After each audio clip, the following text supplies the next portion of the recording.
Welcome to another edition of the Hawk Off the Press podcast. I'm your host, Gazette Hawkeyes reporter John Steppe. For this enchanted episode, got another John Bohnenkamp, who wears many hats, working for AP and a number of other places covering the Hawkeyes. John, thanks for joining me.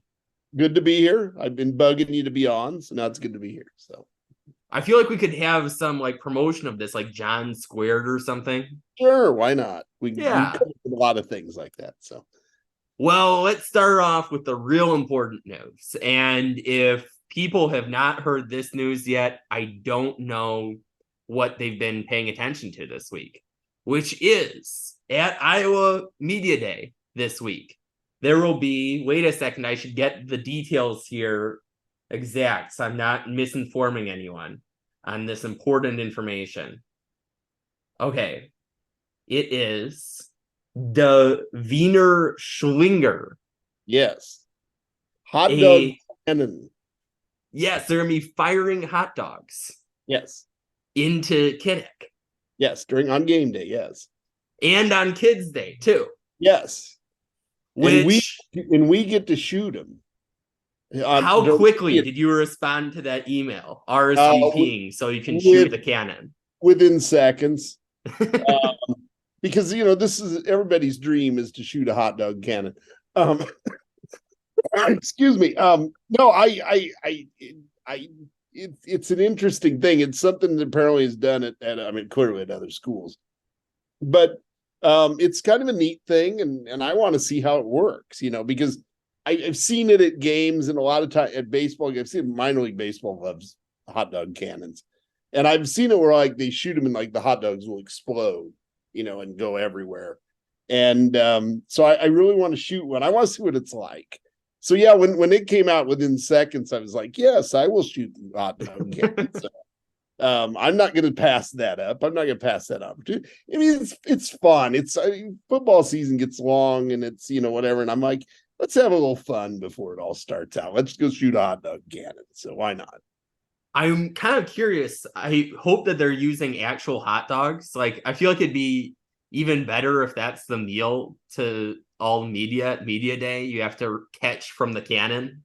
I don't know if we'll have to catch them, but I'm hoping there probably are. I'm guessing as a promotional thing, we will get hot dogs out of this. So, and if they're the hot dogs they sell at Kinnick and sell at Carver, they're good hot dogs.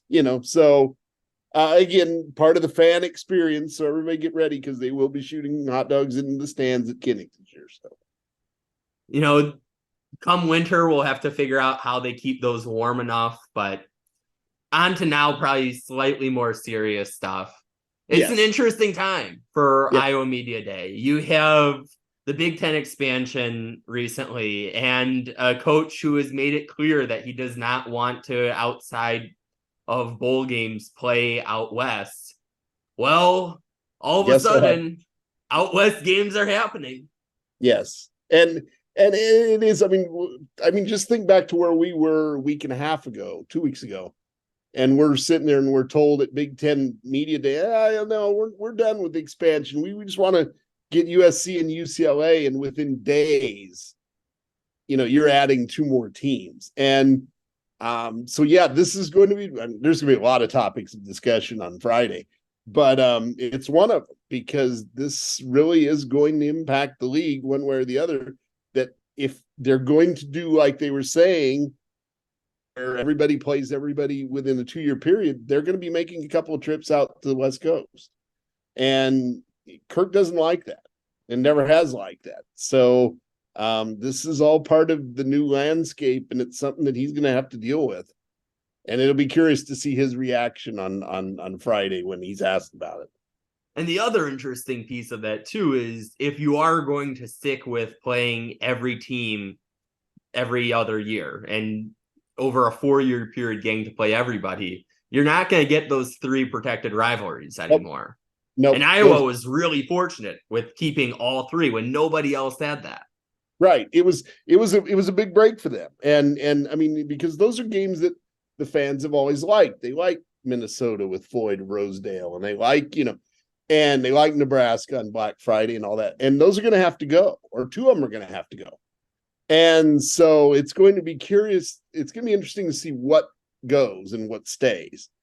But this whole deal has really kind of thrown a wrench into what looked like a very perfect plan for 2024 and 2025. Oh yeah, I think Iowa probably got their dream situation there Exactly. because Gary Barta had talked about wanting to preserve as many rivalries as possible. He even threw, I think, Northwestern and Illinois in there, if I'm remembering Yeah. correctly. Those weren't going to happen. We No. knew that. But they got pretty much everything else. And okay, technically, I think somebody pointed out how you could have 3 protected rivalries and then play teams 3 times every 7 years. Well, Right. is this conference configuration going to last 7 years? Let's be honest. We have no idea what this is all going to look like when the next media rights thing comes up. Oh yeah. And so, all these plans that they're making now, it's just really you're going on a 2-year deal now. And that may be part of the reason why when they did this original schedule as well as for the next 2 years, they didn't look too far down the road because they know that the landscape, even they're talking about, I saw a column, and they still might add Stanford and Cal, or if Stanford and Cal, who knows what happens with the ACC, what happens if that falls apart. You just don't know what it's going to look like in the next 4. And it has really gotten really out of hand. And if you're a coach and you're trying to figure all that stuff out, I think you just throw up your hands and say, let's just worry about this year, and then we'll worry about everything else when it comes down the road. Yeah, absolutely. And you think about it, the coaches, particularly I think outside of football, they aren't necessarily the winners out of this. When you're a soccer team, for example, and you're having a couple games each week, okay, you can have travel partners, you can make things a little better, Right. where you can play Oregon and Washington in one trip. But still, schools are either going to have to fork up the money for more charter flights, or there could be a lot of down the line not so student athlete consequences for this. Right. Let's face it. All of this goes back to football.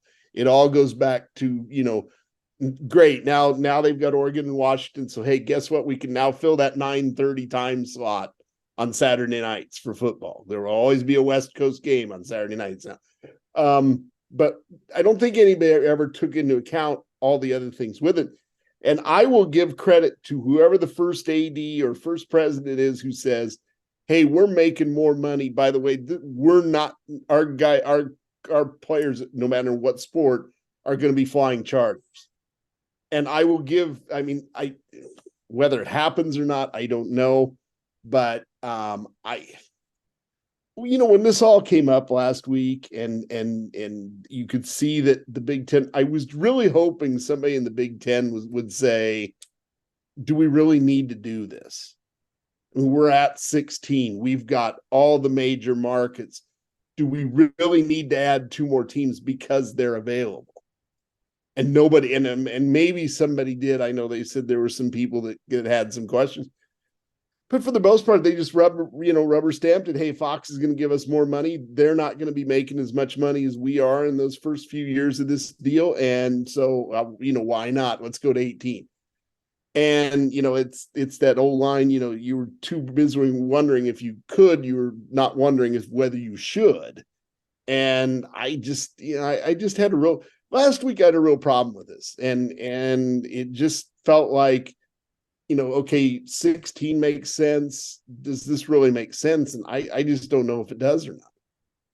Well, I'm okay if 18 would have been Notre Dame and Clemson, because it's, in this general footprint and whatever else, but you're adding 2 teams that I don't know what they add to you television wise. I don't know I just don't know what they add. And so, like I said, last week, I kind of had a big problem with what they did, because I'm like, it just keeps going down the road to something that we're not going to like when it's all over with.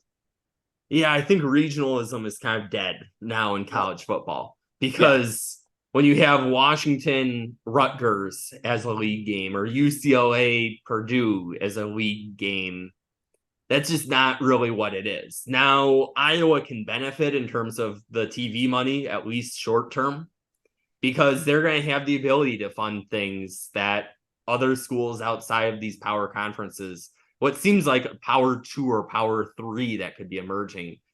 Already we're down to kind of power 4, could be even fewer, but they're going to have some competitive advantages with those resources for sure. But at the same time, for fans, if you want to see Iowa play Wisconsin every year, this probably isn't good news for that. Same with Minnesota, as we were talking about before. And if you want to see Iowa go to Indianapolis every year, this makes that a much more difficult path when you have to be ahead of, even when we didn't have Oregon and Washington in the Big Ten at this point, and we were just talking about a 16-team conference. Okay, you have to be better in Michigan, Ohio State, Penn State, USC, and UCLA. 4 out of those 5. That's a high bar. Yeah, and when you say that about, well, it's going to make it hard for them to go to Indianapolis. Well, let's be honest, that game may not be in Indianapolis every year. There may be a Big Ten championship game in LA. There may be a Big Ten championship game in Seattle. There may be, and this kind of happened in basketball a few years ago when they brought Maryland and Rutgers in, and then they put a game and they put the Big Ten basketball tournament men's basketball tournament at Madison Square Garden. Then they played in Washington, D.C., and it was kind of a bone to throw to those schools and those fan bases. But I mean, it's like, how long before we get the announcement that SoFi Stadium is going to be the host of the Big Ten championship game? I just have this feeling there is going to come a day when this, I keep thinking, I don't know if you ever saw the movie. It was it came up and I thought of it this week, and it was an HBO movie on the 2008 financial crisis. And they were explaining what was going on. And this woman says, well, why didn't anybody know about it? Why didn't anybody figure out that this could happen? And somebody said, because they were making too much money. And I think that's going to be what happens in 6 years, is that there's going to be something's going to tear apart here. Because again, the media rights money isn't going to be there. May not be there. You never know. And then everybody's going to be like, well, what happened to college football? Well, they were too busy making too much money to figure it out.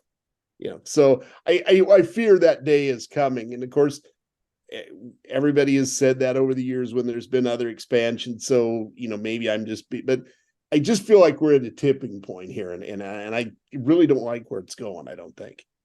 At the very least, it seems like a new era. And It seems like you're going to look, especially in the Big Ten, at pre-2024 and post-2024. Hard to know what exactly post-2024 is going to look like, but it's certainly going to be different from even with Nebraska and Rutgers and Maryland, still a regional-ish conference to just, okay, which schools make the most sense on a TV map. And, there are some perks to it where if you're trading off the Purdue game to play Oregon, I think that's a matchup that fans are going to like. Right. So there are some perks, but it's certainly going to be different. Yeah.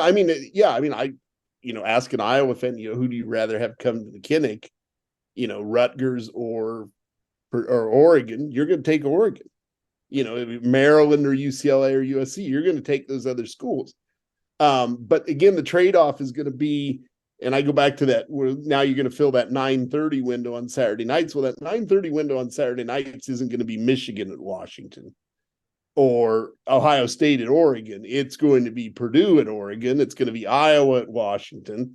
It's going to be, it's not going to be the really big names aren't going to be inconvenienced.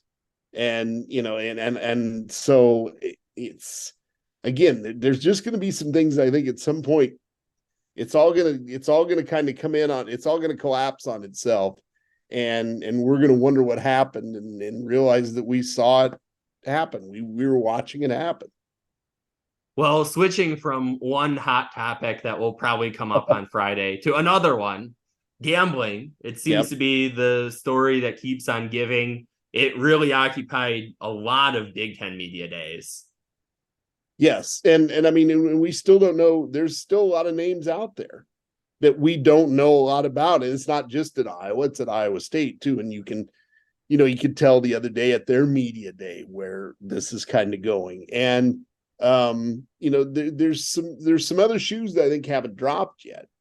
And by that I mean whether it's somebody else getting some sort of penalty or somebody being cleared.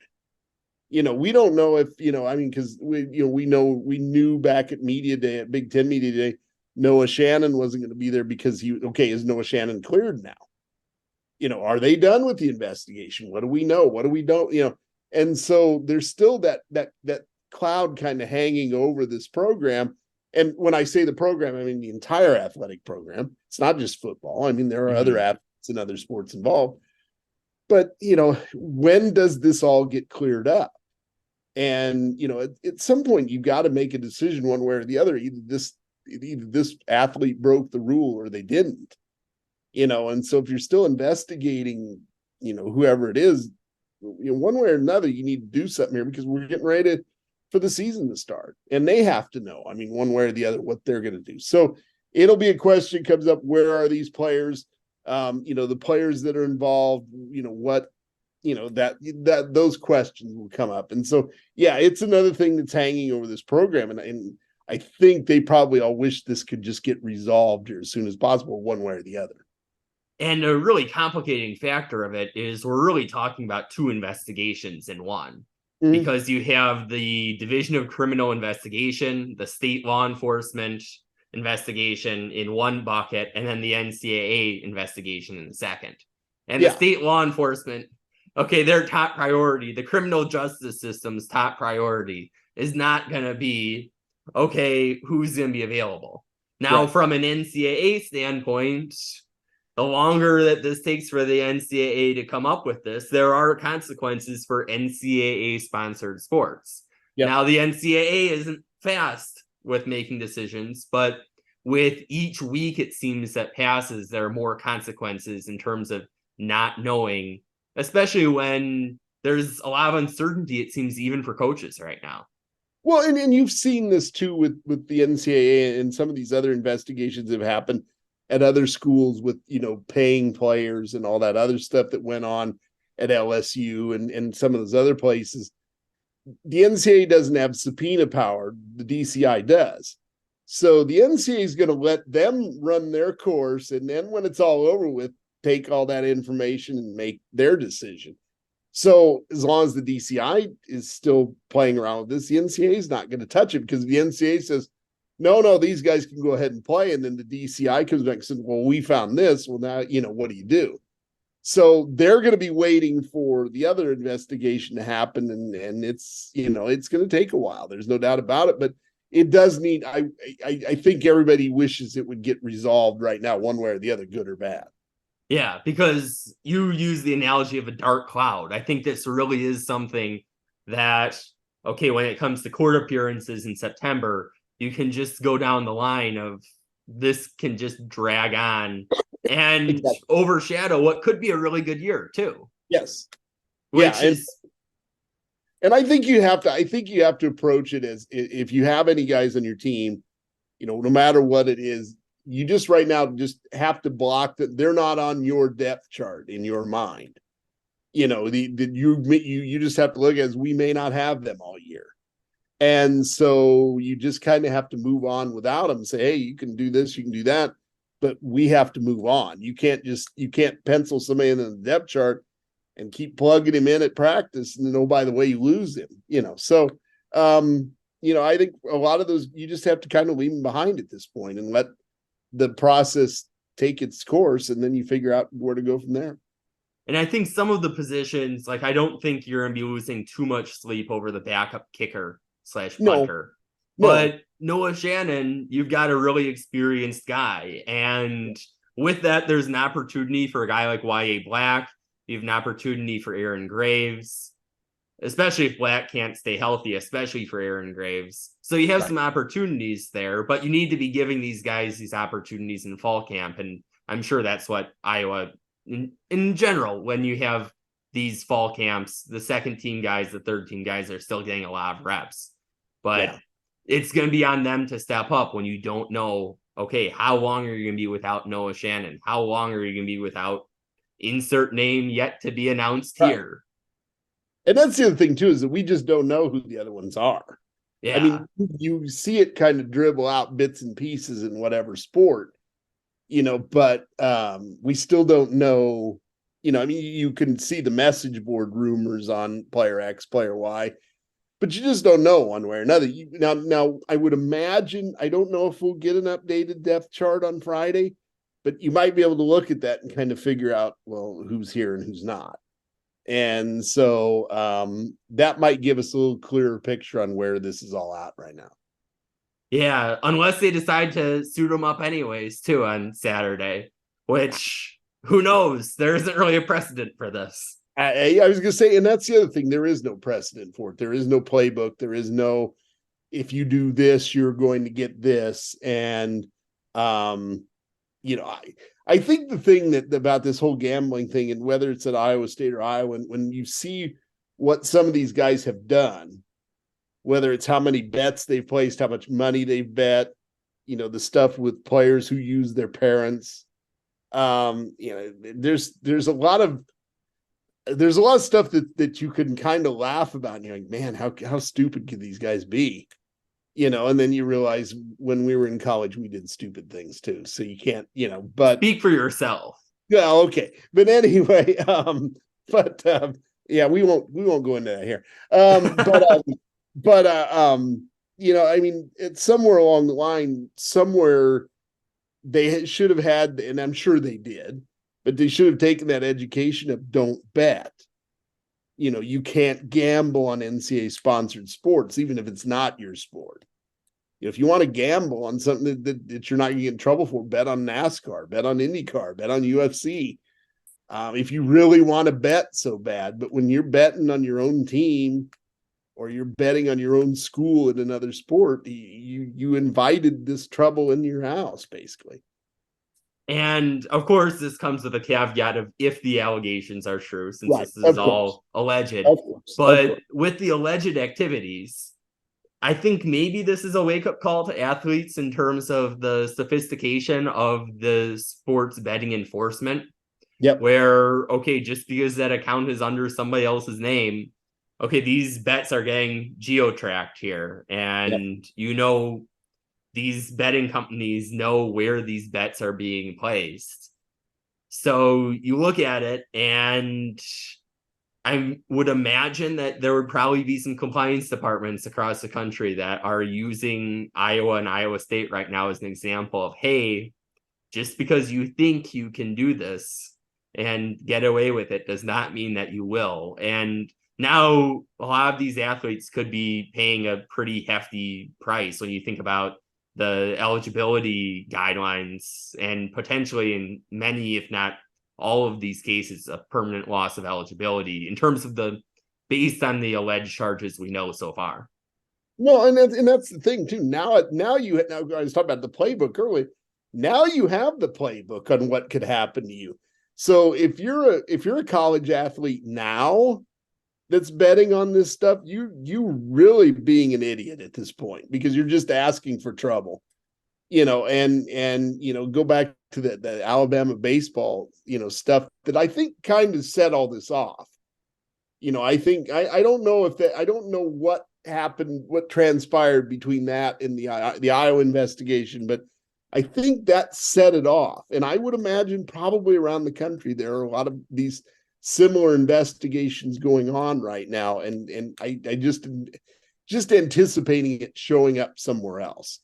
But if it's stuff that has happened after the 1st of June, when you knew what was going on, then you deserve whatever's coming you, buddy, because you've really messed this one up.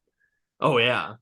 And with gambling, we have Big Ten expansion. It's an interesting last few weeks, but there's also football coming ahead. Yep. And we'll actually get a look at the 2023 Hawkeyes really for the first time this year, unless you count the little bit of open spring availability. Mm-hmm. And I think the thing that takes center stage here is the offense, and particularly on the offensive line, how much has this group improved? To me, that's the biggest key of this season for this team is how better they are up front. And it starts with your center. I mean, it starts with Logan Jones. It starts with what he has learned from his first year. I think they're just better on the offensive line. They're more experienced now. A lot of those guys got a lot of playing time, and you've added some guys, some older guys. So to me, the fact that if they can be a better unit, that makes this offense that much better because it gives your quarterback time, gives your running back room to run. So I think there's that really right there starts your offense on a better path. And you look at the transfer additions with Rusty Feth and Dejon Parker. Yes. Those are not easy adjustments to go up to a Big Ten competitive level. But if they make that adjustment well, that really makes a difference too, where if you could potentially have a situation where you have either Nick DeYoung or Connor Colby on the bench, that's not necessarily a position that you've been in. And you look at just guards in general, you have more depth there, I think, than you've had in past years. And tackle, if Jennings Dunker is out there, you have him as an option. You have obviously Dejon Parker as an option. So it just seems like you have more options, for lack of a better word. But at the same time, you kind of have to see it to believe it after seeing the last 2 years of results or lack thereof. Well, 2 years ago, they struggled early and got better late. Last year, it was just a constant struggle. And some of it had to do with injuries, and some of it just had to do with just you didn't have guys to plug into certain spots. Now you do. And now all these guys have kind of seen what they can do. And so I think it's a deeper line. And with the additions, like you talked about, it's a more experienced line. And I to me, if that group is together early, this will be a really good offense, I think, regardless of all the other stuff that we talk about. If they're just better up front, they're going to be a better offense. Oh, yeah. And you can't really go down either. It's the other part of it. Well, yeah. But I mean, I think when you look at it, just the overall offense, you're better up front. I think you're better at quarterback. And I don't mean that just as a starter. Mm-hmm. I think you're better in that room. I think you've got a better number 2. I think your number 3 now has some game experience. So you're better there too. You've got more guys at wide receiver than what you had this time last year.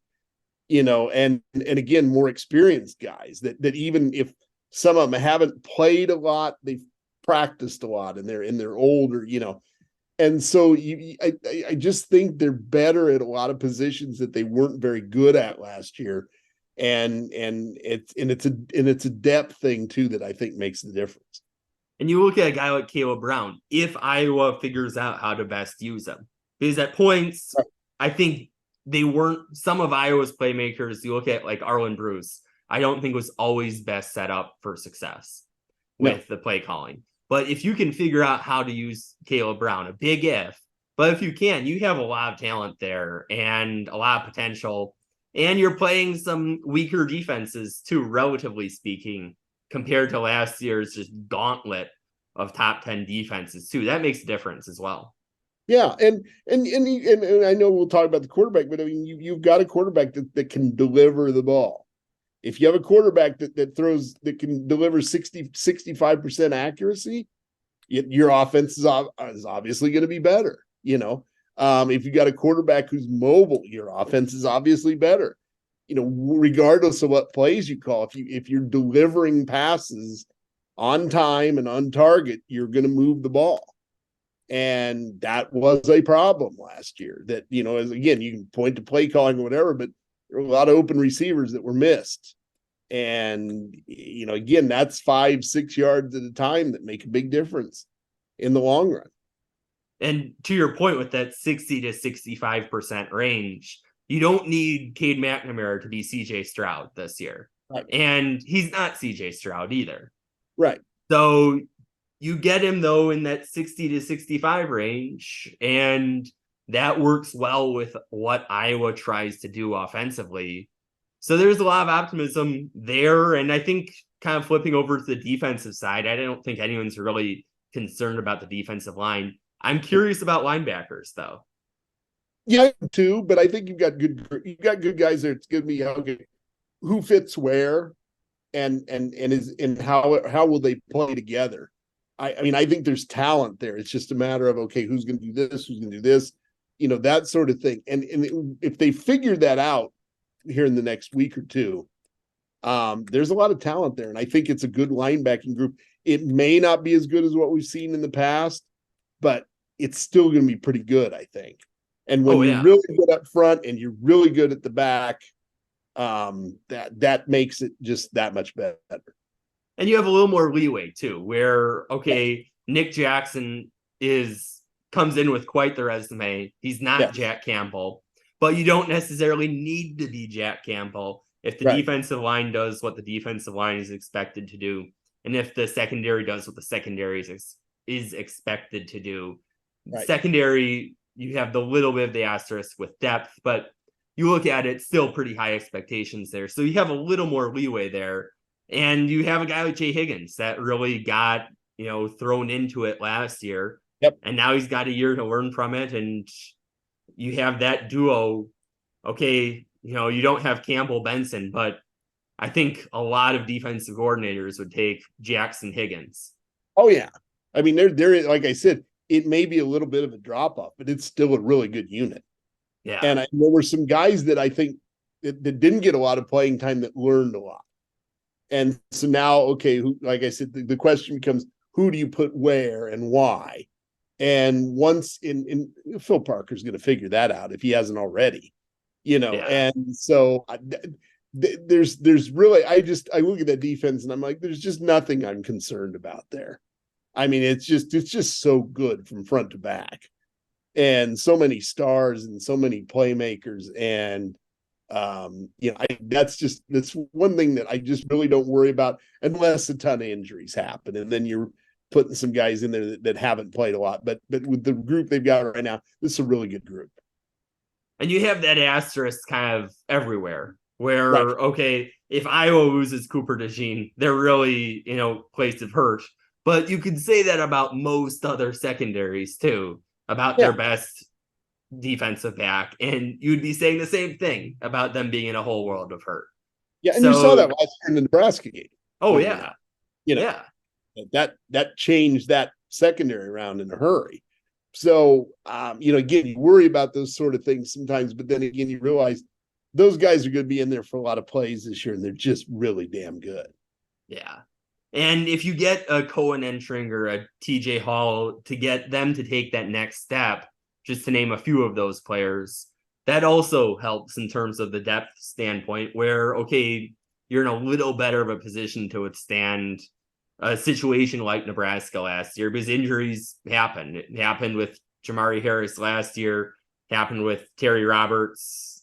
Like, it seems like forever that Terry Roberts has been hurt. It happened with Riley Moss the year before. You can kind of go down the list, and injuries happen. So if you do get one or two more of those guys, I think they're in good spots. And then special teams, there's not really too much to say there. You've got all three specialists back. Yeah, you're really just, you've got the one of the best punters in the country. You had a kicker who had a really good year. Mm-hmm. I mean, and so now he's a year older. He's got some experience learning some different things. And I think the thing I like about Torrey Taylor is he could have left for the NFL and couldn't have made a lot of money. And he was like, you know what? I'm just not there yet. I've got to work on little things. And when he was saying that, a few weeks ago, we saw him, I was like, I don't know what else you could have to work on. And then he sat there and explained some things. I'm like, oh, okay, all right, yeah, maybe you're right.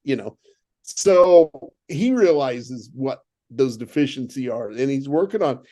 And if you roll that package and you make it a more complete group, that makes him just a really, really better punter. And then that makes Iowa, that you're controlling field position after that. Yeah. So it'll be interesting though. And it all begins Friday with Media Day, Saturday with Kids Day. Yep. And it's here. It's, it just seemed like yesterday we were talking in the spring, and now it's here, and I think this is just a better group. It's a better team. It's a better schedule. And I just think that all the stuff that we dealt with last year, I think a lot of that stuff is gone. I hope anyway, because that became a very long season. And so I'll be interested to see how it all kind of comes together. Yeah. Well, John, thanks for joining me. Thanks for having me on. I've enjoyed it. We can go another hour if you wanted to. But yeah, so Yeah, I need to have dinner. Slightly important thing. Yeah. Well, thanks to our listeners for tuning into another episode. Until next time, we will talk Hawks later.